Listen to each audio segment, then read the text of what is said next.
بسم الله الرحمن الرحیم. السلام علیکم ورحمت الله وبرکاتہ. زم ستاسو ورور ستاسو مرګری نظام الدین قدرمندو.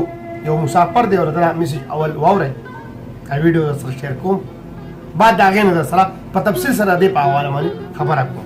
خاص کر چې کوم دی کوم حاجی آیات صاحب چې کوم دی په دغه کې په دمام کې د رب ګواه دی چې د هغه نه خو ډېر سخت هغه شی یم چې په ناشنایۍ کې ما ته ټلیفون یې کړی دی چې زما سره د غم نشته او صرف د انسانیت د خاطره چې ته زموږ ځای ته راشه او الله به دا مسلې حل کړي او موږ به دې حل کړو.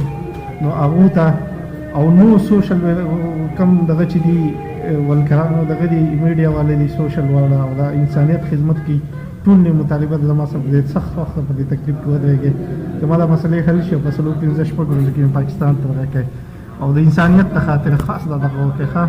وزیر اعظم عمران خان صاحب ओवरसीज़ के लिए आप अपना काम कर लो, वरना ओवरसीज़ में आपको वज़ीर आज़म बनाया लेकिन आपने अपना वादा पूरा नहीं किया. अस्सलाम वालेकुम.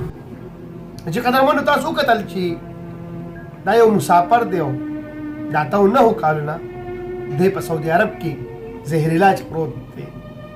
اکسیډنټ یې شوی دی د یمني د ګاډي سره او د هغې یمني د ګاډي سره چې د اکسیډنټ شوی نو د خپه ماته شوی و، دی زخمي شوی و او د 13 کلونو چې کوم دی د اوسه پورې په دې تکل کې پروت چې خدای نن ځم او سبا ځم خپل بچو له ډېر غټ فریاد یې کړی، ډېر هر چا ته خپله بې بصیره رسولي ده، خو د اوسه پورې دا د راتګ چا مرسته ونه کړله. زموږ یو ورور دی ایاد خان حاجي صاحب، الله دې خوشحال آباد لري، تاسو یې تصویر کتی شئ.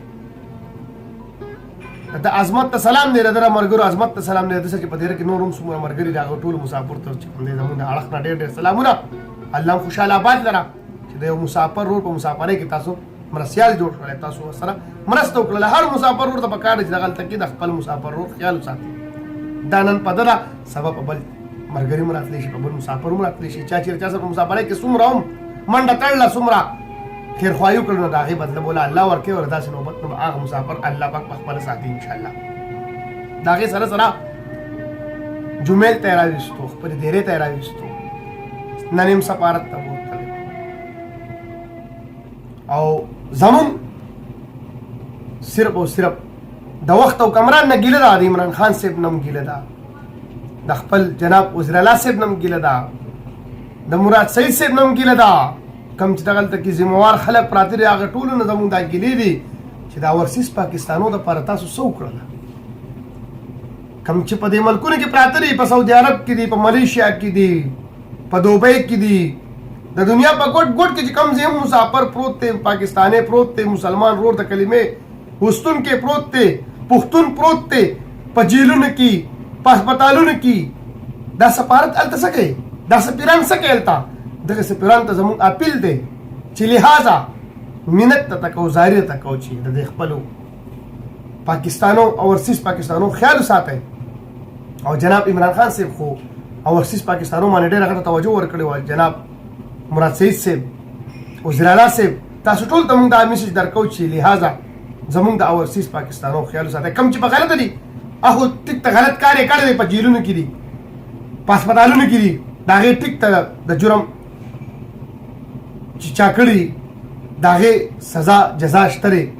خو چا چې جرم نه دی کړی، چا سره چې مطلب د چا د لاس نه چا ته زیاتې نه دی شوې، چا ته درد نه دی رسېدلی، ولې هغه خلک چې کوم دی په لړزانه پراته دي. نو لہذا څومره چې هم زموږ کتونکي ملګري دي دا ویډیو ډېره زیاته شیر کړئ چې څومره هم مسافر په جیلونو کې دي، په هسپتالونو کې دي، د چا سره اقامې نشته، کپیلانو سره ظلم زیاتې کوي. دغه سفارت ته زموږ دا خواست دی چې د خپل پاکستان اوورسیز خیال وساتئ. د دې دغه د سفیران تاسو یار کم سے کم د دې د ظلم زیاتې د جبر کم سے کم تپوس وکړئ. که تپوس یې نشئ کولی دغه خلک خپل ملک ته راولېږئ. نو حاجي ایاد خان صاحب ډېره مننه، الله دې خوشحال آباد لره، سره ستاسو ملګرو خوشحاله اوسئ، آباد اوسئ او انشاءالله تعالی العزیز د ټولو ملګرو دا هیله لرم چې دا ویډیو جناب عمران خان صاحب ته ورسوئ چې دغه شان د اوورسیز پاکستانو ډېر خیال وساتلی شي. کم چې زموږ د KPK وزیر اعلی صاحب دی هغه ته هم دا ویډیو ورسي، ځکه چې هلته کې کوم اوورسیز پاکستاني پراته دي په سعودي عرب کې، په جیلونو کې، په هسپتالونو کې، نو کم سے کم د هغو هم دلته یو خاندان پروت دی، یو ګر بار پروت دی، یو خپل زندگی د بچو دا د مور پلار دي خویندرونه دي دلته کله پرې خیره د غربت نه پرې خیره د بېبسۍ نه پرې خیره او دغه ملک ته تللي دي او په دغه ملک کې د هغوی سره اکسیډنټ وشي د هغوی سره ظلم جبر وشي د هغې به څوک تپوس کوي دا خو د سفارت ذمهواري ده دا خو د وخت او حکمران ذمهواري ده نو کم سے کم حکمران ته پکار دا ده چې د خپل اورسیز پاکستانو خیال وساتي ډېره مننه خوشحاله آباد اوسئ خپل ورور نظام الدین له رخصت ورکوئ ولی الله سپارم د خپل ځان خیال ساتئ او څوک چې د ځان خیال نه ساتلی راځئ چې موږ او تاسو یې ټول په جمع خیال ساتو السلام علیکم ورحمة الله